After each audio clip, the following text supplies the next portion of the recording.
بسم اللہ الرحمن الرحیم۔ حضرت سعد بن عبادہ رضی اللہ تعالی عنہ کی مکمل اور تفصیلی کہانی۔ حضرت سعد بن عبادہ قبیلہ خزرج کی مشہور شاخ بنو سعدہ کے سردار تھے۔ ان کی شخصیت سخاوت، قیادت، بہادری اور دین اسلام کے لیے بے پناہ خدمات کا مجموعہ تھی۔ آپ اسلام قبول کرنے والے اولین انصار میں شامل تھے اور بیعت عقبہ ثانیہ کے شرکاء میں سے ایک اہم شخصیت تھے۔ قبول اسلام کا واقعہ۔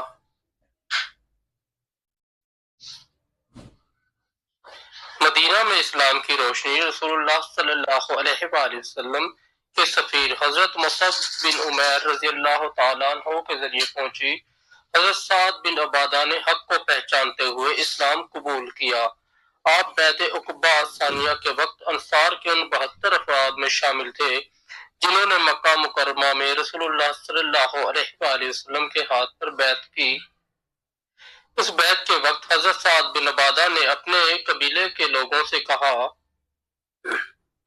ہم نے محمد صلی اللہ علیہ وآلہ وسلم کے ہاتھ پر بیعت کی ہے اور اگر مدینہ پہنچ کر ہمیں ان کی حفاظت کے لیے اپنی جان و مال قربان کرنا پڑے تو ہم تیار ہیں۔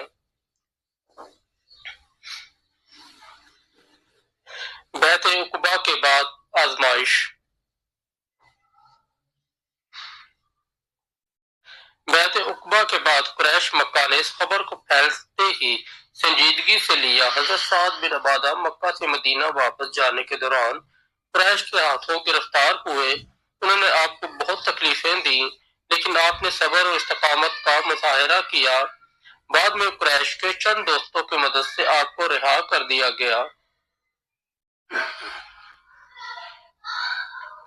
مدینہ میں اسلام کی ترویج۔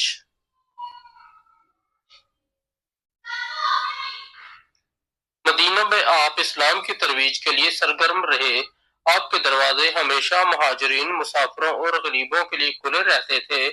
آپ کی سخاوت کا یہ عالم تھا کہ ایک بار پورے قبیلے کی ضیافت کی اور فرمایا، یہ مال اللہ کا دیا ہوا ہے اور میں اسے اللہ کی راہ میں خرچ کرنے سے خوشی محسوس کرتا ہوں۔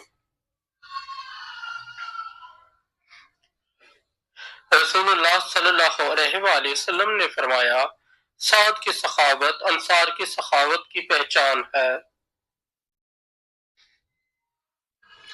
رسول اللہ صلی اللہ علیہ وآلہ وسلم کے ساتھ تعلق۔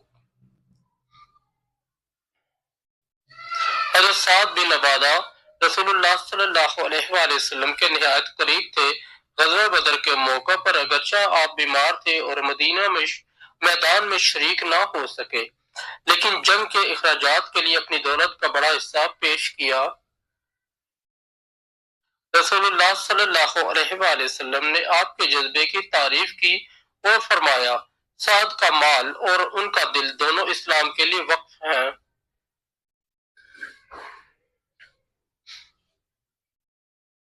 غزوات میں بہادری۔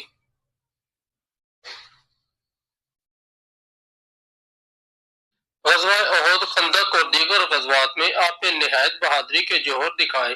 غزوہ خندق کے دوران جب مشرکین نے مدینہ کا محاصرہ کیا تو حضرت سعد بن عبادہ انصار کے لشکر کی قیادت کرتے ہوئے رسول اللہ صلی اللہ علیہ وآلہ وسلم کے ساتھ کھڑے رہے۔ آپ کے عزم نے مسلمانوں کو ہمت دی۔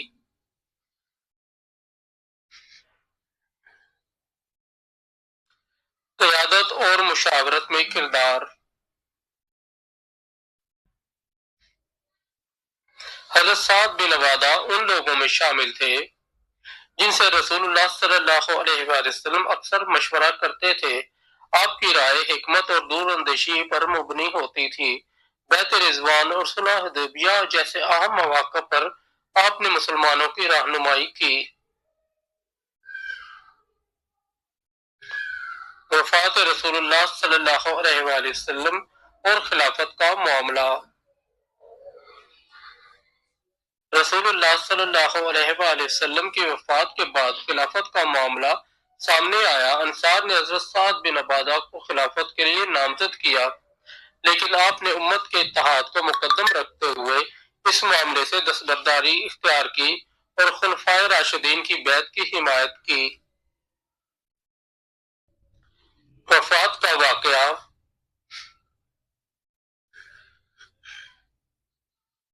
حضرت سعد بن عبادہ مدینہ سے شام کی طرف ہجرت کر گئے۔ روایت کے مطابق آپ کی وفات ایک پراسرار واقعہ تھی۔ کہا جاتا ہے کہ جنات نے انہیں اس وقت قتل کیا جب وہ ایک ایسے مقام پر قیام پذیر تھے جہاں جنات موجود تھے۔ ان کی وفات پر انصار اور مہاجرین نے شدید غم کا اظہار کیا۔ حضرت سعد بن عبادہ کی خصوصیات۔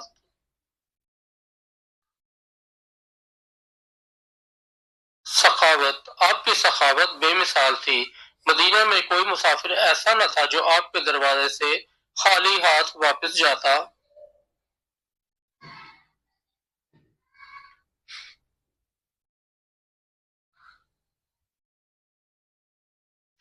بہادری۔ آپ نے جنگوں میں ہمیشہ آگے بڑھ کر اسلام کا دفاع کیا۔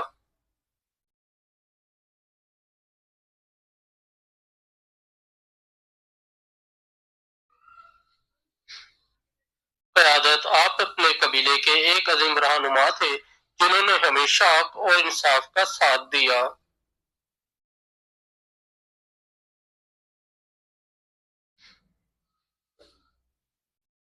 علم اور مشورہ۔ آپ کی رائے ہمیشہ حکمت اور دور اندیشی پر مبنی ہوتی تھی۔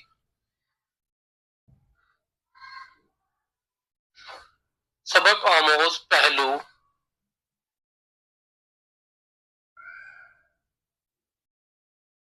حضرت سعد بن عبادہ کی زندگی سے ہمیں یہ سبق ملتا ہے کہ اسلام کے لیے اپنی زندگی، مال اور وقت وقف کرنا ایک عظیم کام ہے۔ آپ نے نہ صرف دین کی خدمت کی بلکہ امت کے اتحاد کو ہمیشہ مقدم رکھا۔ ان کی قربانیاں آج بھی مسلمانوں کے لیے مشعل راہ ہیں۔ اگر آپ کو ہماری یہ سٹوری اچھی لگی تو ہمارے چینل کو سبسکرائب کر دیں اور ویڈیو کو لائک اور دوستوں کے ساتھ شیئر کر دیں۔ بہت شکریہ۔